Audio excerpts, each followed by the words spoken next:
오늘 시간의 말씀 보도록 하겠습니다. 마가복음 11장 1절에서 10절 말씀입니다. 마가복음 11장 1절에서 10절 말씀, 제가 진 성경 신약 72쪽에 있는 말씀입니다.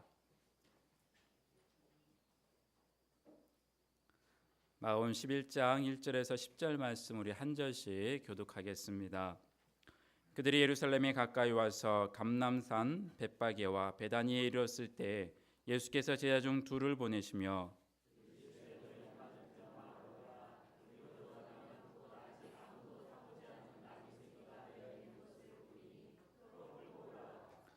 만일 누가 너희에게 왜 이렇게 하느냐 묻거든 주가 쓰시겠다 하라. 그리하면 즉시 이리로 보내리라 하시니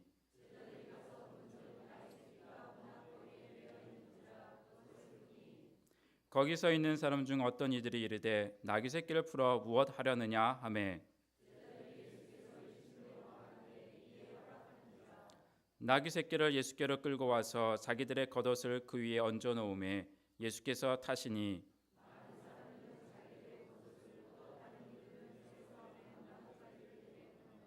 앞에서 가고 뒤에서 따르는 자들이 소리 지르되 호산나 찬송하리로다 주의 이름으로 오시는 이여.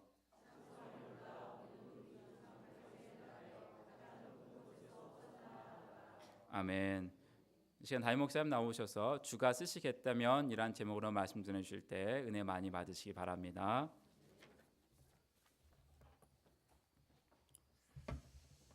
우리는 지금 사순절 기간을 지나고 있고 한 주간 지나면 다음 주일이 종려주일이고 주님이 날 위해 당하신 고난을 기념하는 고난 주간이 시작이 됩니다. 대부분 고난 주간이 되면 예수님이 나를 위해 얼마나 큰 고통과 희생을 당하셨는가를 생각을 합니다. 그러나 하나님께서는 예수님의 고난과 죽음을 기억하며 혼자만 감격하고 있기를 원하지 않으세요. 오늘 본문에 나오는 이 나귀처럼 십자가를 통해 이루어 놓은 구원의 복음을 실어 나르는 존재가 되기를 원하십니다. 비록 나귀처럼 가진 것이 없고 보잘것없다 할지라도 하나님은 우리를 사용하기 원하십니다. 예수님께서 예루살렘 성에 입성하시던 날 수많은 사람들은 거리로 나와서 종려나무 가지를 들고 환영했습니다. 그런데 환영을 받으시면서 입성하시는 예수님의 행진에서 가장 소중하게 쓰임을 받은 존재가 누구였습니까? 나귀 새끼였습니다. 보잘것없는 나귀 새끼 한 마리가 예수님을 등에다가 태우고 모시고 입성을 할 때 많은 사람들이 호산나 호산나 외치면서 예수님을 환영했습니다. 이 나귀 새끼가 이날 이렇게 쓰임 받을 것은 이미 오래전에 하나님으로부터 예정된 일이었습니다. 스가랴서 9장 9절의 말씀을 보면 시온에 따라 크게 기뻐할지어다 예루살렘에 따라 즐거이 부를지어다 보라 내 왕이 내게 임하나니 그는 공의로우시며 구원을 베풀며 겸손하여서 나귀를 타나니 나귀의 작은 것 곧 나귀 새끼니라.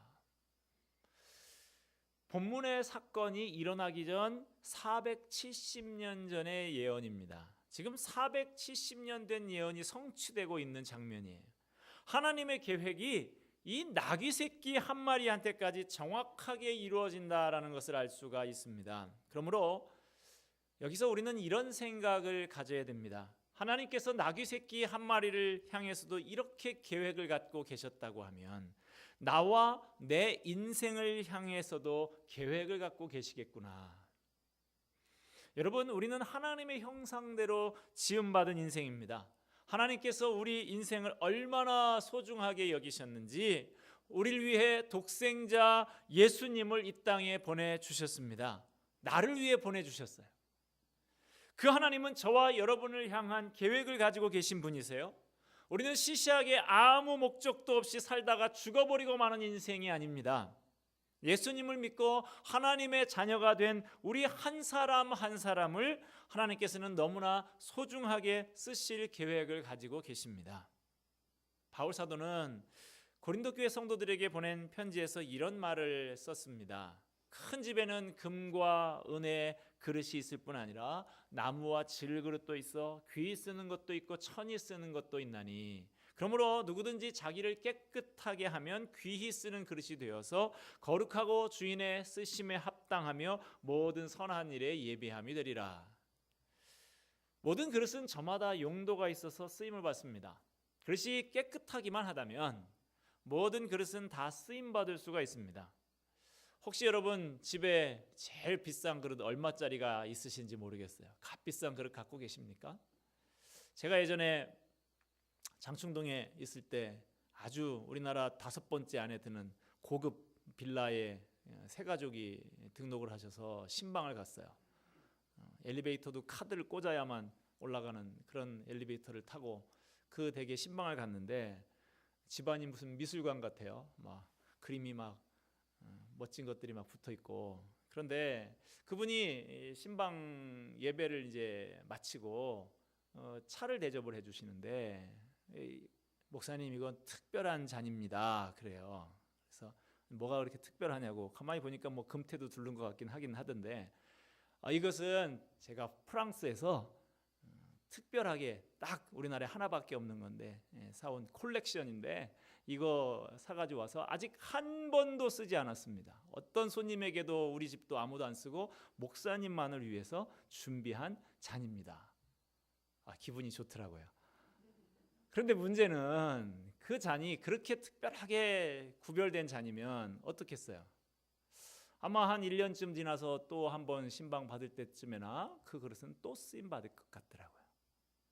정말 쓰임 받는 그릇은 그렇게 뭐 우리나라에 하나밖에 없는 금딱지 붙은 그런 커피잔이 아니고 자주 쓰이는 그릇, 하루에 3번씩 꺼내놓는 밥그릇, 국그릇, 간장종지 이런 것들이 더 많이 쓰임받는 그릇이 아닐까 그런 생각을 해봤습니다. 소위 유명한 사람, 잘난 사람, 대단한 사람들만 쓰임받는 거 아니에요. 평범해도 하나님의 손에 붙들려서 귀하고 아름답게 사용되는 경우가 많이 있습니다.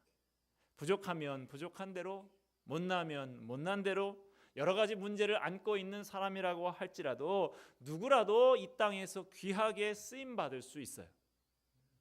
요즘 책값이 많이 올랐는데 가장 비싼 책은 얼마 정도 할까요?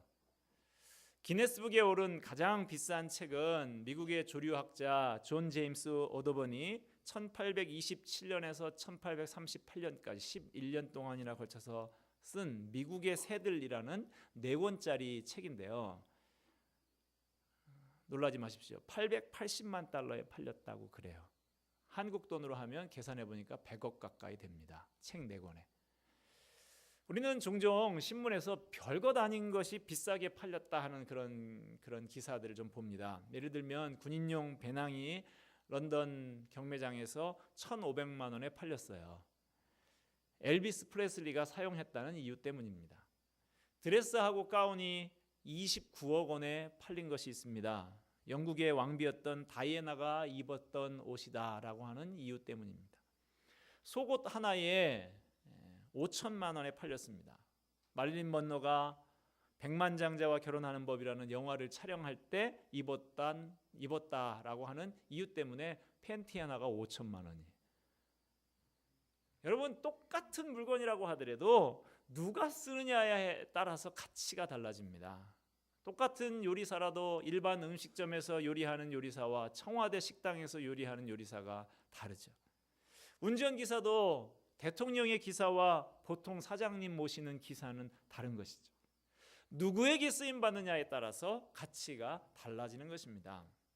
오늘 성경에 보면 이 세상에 있는 나귀 중에 가장 가치 있게 쓰임받은 나귀, 가장 행복한 나귀 한 마리가 나옵니다. 이유가 뭡니까? 예수님을 태웠어요. 예수님께 쓰임받았기 때문이죠. 이 나귀는 흔히 볼 수 있는 평범한 나귀예요. 특별히 잘생겼거나 힘이 좋거나 큰 것도 아닙니다. 그저 평생 짐이나 나르다가 그렇게 죽어야 될 운명을 가진 나귀입니다. 시골 마을 한 구석에서 그냥 굴러다니는 보통 나귀예요. 그런데 주님께서 그 나귀 새끼를 타시고 영광의 왕으로 예루살렘 성에 입성을 하십니다. 바로 그렇습니다. 아무리 보잘것없는 나귀일지라도 주님께서 사용하시면 고귀한 것이 되는 것이죠. 실패해도 괜찮아요. 돈이 좀 없어도 상관없어요. 건강이 좋지 못해도 괜찮습니다. 재주가 없고 능력이 없어도 괜찮아요. 우리가 이 땅에 사는 것은 하나님의 기대와 계획이 있기 때문에 사는 것이고, 하나님의 손에 쓰임을 받으면 고귀한 인생 되는 것입니다.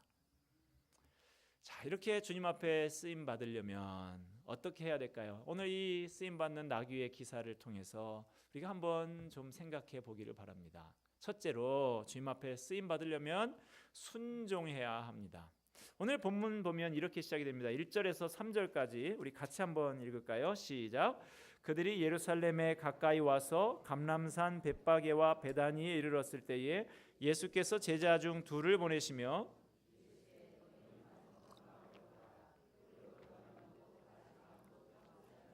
나귀 새끼가 매어 있는 것을 보리니 풀어 끌고 오라. 만일 누가 너희에게 왜 이렇게 하느냐 묻거든 주가 쓰시겠다 하라. 그리하면 즉시 이리로 보내리라 하시니.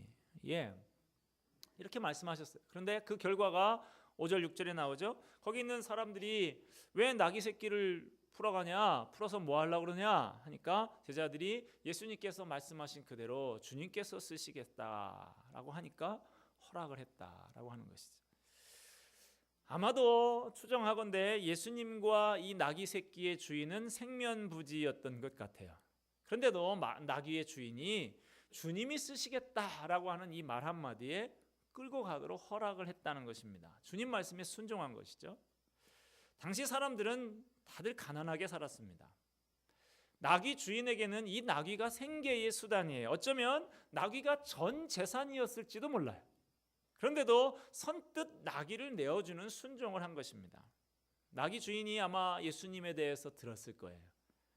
주님께 대한 믿음이 있었던 것입니다. 이름도 알 수 없는 이 나귀 주인, 나귀를 내어줌으로 해서 주님의 영광스러운 예루살렘 성 입성에 참여한 자가 되었습니다. 하나님은 언제나 순종하는 자를 사용하십니다. 순종하는 사람이 하나님의 하시는 사역에 참여하는 축복을 누릴 수 있습니다. 그러므로 주님이 쓰시겠다고 하면 내 이성, 내 경험에 맞지 않아도 순종해야 합니다. 나의 재능, 나의 시간, 나의 소유를 주님 앞에 드리면 하나님의 뜻을 이루는 풍성한 삶을 살 수 있게 되는 것입니다. 참존 화장품이라고 있습니다. 개구리 모양 해서 하는 그 참존 화장품의 설립자가 장로님이신데요. 김광석 장로님이세요. 이분이 책을 한 권 썼는데 책 제목이 오늘 본문에 나오는 말입니다. 주가 쓰시겠다 하라. 시골에서 서울에 올라가서 성공하는 것이 꿈이었던 이 청년이 약대를 졸업한 다음에 을지로에다가 4평짜리 조그마한 약국을 개업을 합니다. 밤마다 좁은 약국에서 피부병약 연구에 매달리던 김광석 약사가 특효약을 개발을 합니다. 그래서 아마 여러분들 들어보신 분 있을 거예요. 피부병 전문 피보약국이라는 약국을 열어서 전국적인 명성을 얻게 됩니다. 그러나 얼마 뒤에 무허가 제약 혐의, 아마 제약회사 같은 데서 소송을 걸고 했는지 몰라요. 그래서 보건범죄 단속법에 걸려서 쫓기는 신세가 됐습니다. 5개월 동안 도피하면서 고통의 시간을 보내던 그가 억울함과 답답함 속에서 눈물을 흘리다가 자기도 모르게 하나님을 부르기 시작했습니다. 어디에서 불렀냐면 양산 통도사에서. 불교 신자였어요. 양산 통도사에서 숨어 있다가 거기서 하나님을 불렀어요. 산에서 내려온 그가 자수를 하고 56일 동안 구치소 생활을 마친 다음에 본격적으로 신앙생활을 시작을 합니다. 기도 중에 새로운 사업을 구상한 그는 1984년에 직원 10명과 함께 화장품 회사 참존을 설립을 합니다. 이 김 장로님은 이 기업은 내 것이 아니라 하나님 주신 것이다 라고 생각을 하면서 11조를 드릴 뿐만 아니라 기회가 닿을 때마다 연변에 있는 과기대학에다가 또 미국에 있는 신학교에다가 100만 불이 넘는 장학금을 보내는 등 주님이 나를 쓰시는 일이라고 생각되는 곳이면 많은 일들을 감당을 했습니다. 이 김장로님 말씀하세요. 주님이 내 삶의 주인이다라는 생각을 가지고 산다고. 그러므로 주가 쓰시겠다 하면 그저 순종할 따름이다. 여러분, 사람들이 왜 하나님에 의해서 쓰임을 받지 못할까요? 하나님께 순종하면서 드리지 못하기 때문입니다. 드려야 쓰실 수 있지 않겠습니까? 내 삶을, 내 시간과 재능과 물질을 주님께 드려야 주님께서 그것을 붙잡고 사용하실 수 있지 않겠어요? 주님이 쓰시기 위해서 인정되어야 할 중요한 사실이 뭐냐? 예수님이 나의 주인이시다 하는 것입니다. 여러분, 예수님은 단순한 휴머니스트나 성자가 아닙니다. 그분은 주인이십니다. 만물을 창조하신 주님, 내 인생을 다스리시는 주님, 내 모든 것의 주인이 되시는 주님이십니다. 우리가 주님 앞에 드리지 못하는 이유가 뭘까요? 내 거라고 생각하기 때문이죠. 내 인생이고 내 시간이고 내 물질이라고 생각하기 때문이죠. 그러나 주님은 우리가 주님의 것이라고 말씀하십니다. 내가 너를 구속하였고 내가 너를 지명하여 불렀나니 너는 내 것이라. 우리가 참으로 예수님을 주님으로 인정하고 하나님 앞에 나를 드릴 때 하나님의 나를 쓰시는 감동의 드라마가 시작이 될 것입니다. 예수님께서 나를 쓰시고자 하실 때 순종하며 자신을 드리는 저와 여러분이 되시기를 바랍니다.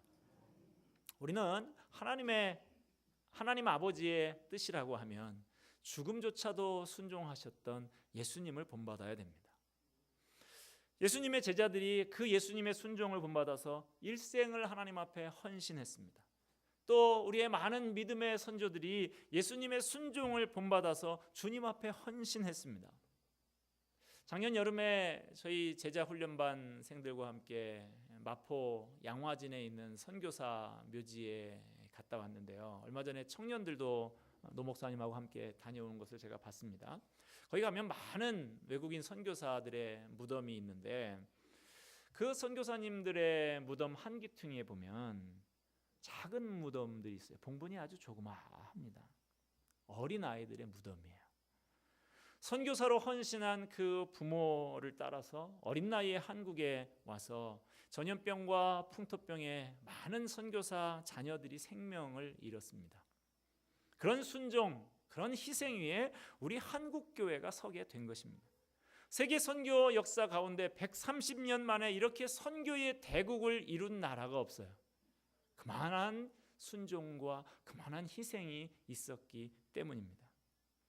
여러분, 주님께 필요 없는 사람 아무도 없습니다. 중요한 것은 주님께 순종하면서 드리는 것입니다. 그래야 쓰임 받을 수 있어요.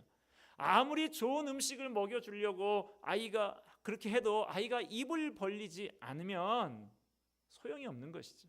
아무리 좋은 자리를 주려고 해도 평양 감사를 주려고 해도 내가 싫다고 받지 않으려고 하면 소용이 없는 것입니다. 하나님은 우리의 순종을 통해서 하나님의 일을 이루어 가십니다. 주님께 쓰임 받으려면 둘째로 어떻게 해야 될까요? 메인 것이 풀어져야 합니다. 나귀는 주님이 사용하시기 위해서 먼저 그 메인돼서 풀렸습니다. 우리는 이 나귀를 통해서 우리 자신을 돌아볼 수 있어야 합니다. 주님이 쓰시는 사람들은 메인돼서 풀린 사람들입니다. 우리는 주님이 쓰시기 전에 세상에 매였던 사람들이죠. 육신의 정욕과 안목의 정욕과 이생의 자랑에 매여 살았습니다. 욕심과 이기주의와 물질에 매여서 아무것도 하지 못하는 존재들이었어요. 그런데 주님께서 우리를 이 매임에서 풀어주셨습니다. 바울도 세상에 매여서 주님께 쓰임받지 못하고 사탄에게 쓰임받았던 사람이었죠. 혈통에 매였고 전통에 매였고 세상 학문에 매였고 자기 자랑에 매였고 명예와 세상 권력에 매여서 살았던 사람이 바울이죠. 주님은 그런 바울을 사용하시기 전에 먼저 그 매임에서 풀어주셨습니다. 그는 다메섹 도상에서 예수님을 만나고 그를 얽어매고 있던 매임에서 풀려서 진정한 삶의 의미를 깨달았습니다. 그리고는 주님께 쓰임받는 오늘 본문에 나오는 이 나귀와 같은 존재가 됐어요. 주님은 바울을 타시고 바울과 함께 세계를 다니셨습니다. 바울을 타시고 만 백성을 구원하신 것이죠. 주님께서 쓰시겠다고 해도 쓰임받지 못하는 이유가 뭡니까? 매여 있기 때문입니다. 여러분은 어디에 결박되어 있습니까? 풀어져야 합니다. 예배를 방해하는 것, 기도하지 못하게 하는 것, 전도하지 못하게 하는 것에서 풀어져야 됩니다. 성령으로 다 풀릴 수 있게 되기를 바랍니다. 그래야 주님 앞에 쓰임받는 존재가 될 수 있습니다.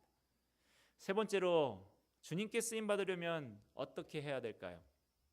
주님을 모셔야 됩니다.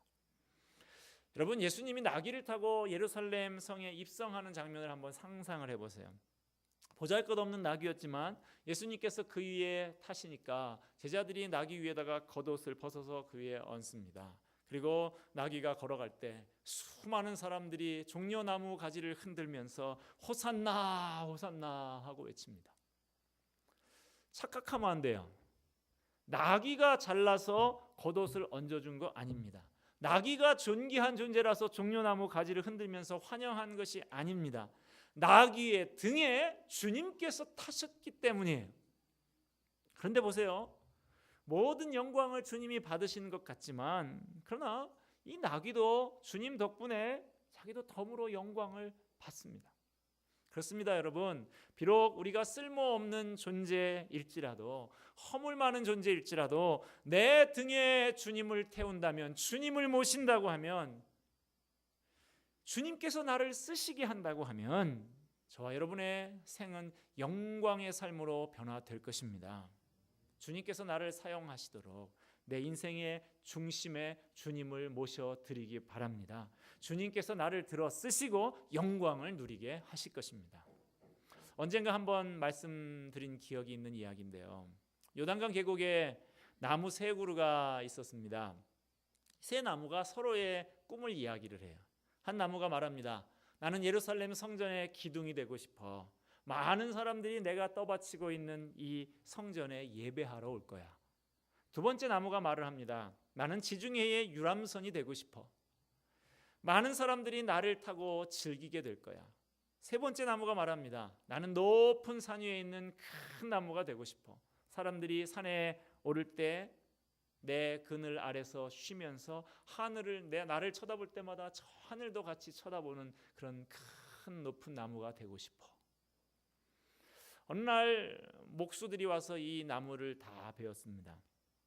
예루살렘 성전의 기둥이 되고 싶었던 나무는 베들레헴 마구간에 가서 짐승의 밥통이 되었습니다. 그런데 아기 예수님이 바로 그 말구유에 누이셨습니다. 유람선이 되고 싶었던 나무는 작은 고깃배가 됐습니다. 갈릴리 바닷가에서 베드로라고 하는 사람의 고깃배가 되었는데 예수님께서 그 배를 타시고 설교를 하셨습니다. 높은 산 위에 큰 나무가 돼서 많은 사람들이 그 그늘에서 쉬고 하늘을 쳐다보게 하고 싶다던 그 나무는 십자가가 되어서 골고다 언덕에 세워졌습니다. 그런데 예수님께서 그 십자가에 못 박혀 죽으셨습니다. 비록 그들이 소망하던 화려한 꿈들은 다 깨어졌는지 모르지만 깨어진 꿈속에서 주님의 쓰임을 받게 된 것입니다. 여러분, 우리가 가진 꿈이 산산조각 깨어진다 해도 예수님을 모신 말구유처럼, 예수님이 타신 작은 고깃배처럼, 예수님이 못 박힌 십자가처럼 주님을 위해서 쓰임 받는다면 영원히 가치 있는 존재가 될 것입니다. 큰 인물이 되어야지, 큰 기업가가 되어야지, 큰 명성을 날리는 학자가 되어야지 하던 꿈이 깨어졌을지라도 주님을 내 안에 모시기만 하면 아기 예수님을 모신 구유처럼, 예수님이 타고 설교하신 고깃배처럼, 주님께서 달리셨던 십자가처럼 영광스럽고 행복한 존재가 될 수 있습니다. 그러므로 허황된 꿈만 꾸지 말고 주님을 내 인생의 주인으로 모셔드리기를 바랍니다. 여러분, 우리의 소원이 뭡니까? 우리의 소원은 통일입니까? 우리의 소원은 다시 태어나서 그렇게 내가 가고 싶었다가 못 간 명문대학에 한번 들어가 보는 것입니까? 180이 넘는 훤칠한 키에 정말 잘생긴 인물로 태어나서 모델 한번 해보는 것입니까? 더 많은 재물, 더 뛰어난 재능 소유하는 것, 이것이 우리의 소원일 수 없습니다. 비록 가난해도, 비록 배운 것이 적어도, 비록 연약하고 보잘것이 없어도 이대로 주님을 내 등에 모시기만 하면 주님 앞에 쓰임 받을 수 있습니다.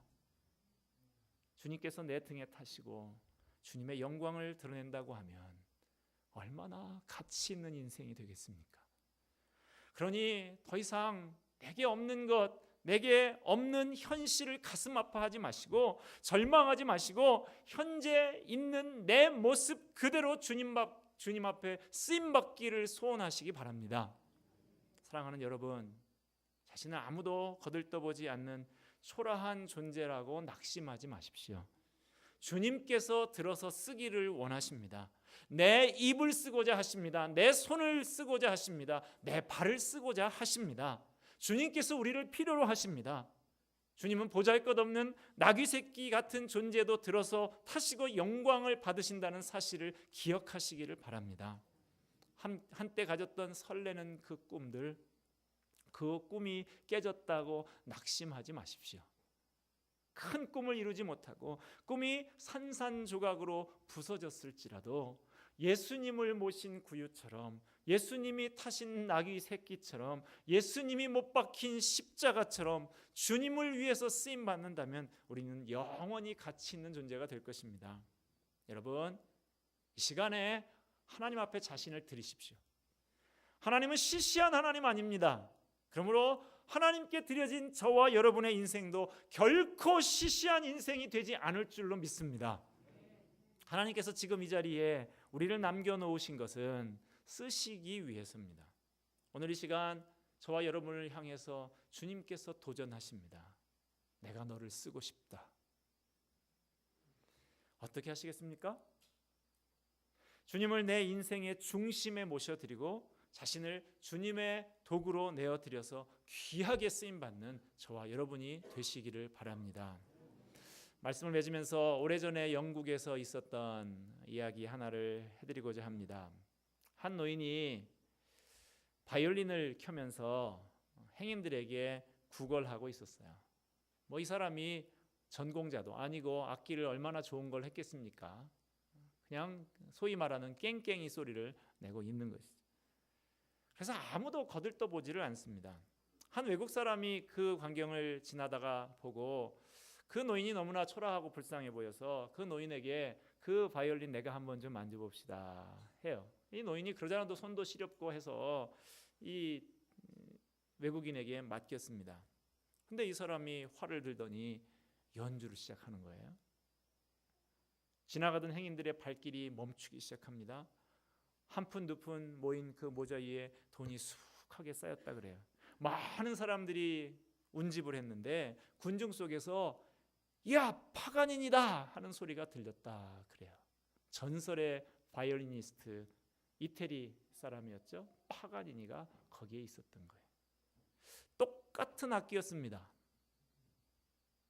근데 한 사람에게 들렸을 때는 깽깽이가 됐고 파가니니의 손에 들렸을 때는 멋진 소리를 내는 악기가 되었다는 것이죠.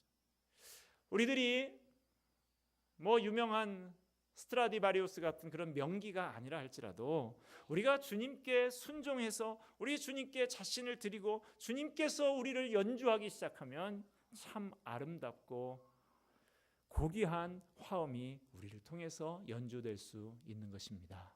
주님 앞에 자신을 드립시다. 주님께서 쓰시겠다고 하면 기꺼이 순종하며 드릴 수 있는 저와 여러분이 되시기를 바랍니다. 기도하겠습니다.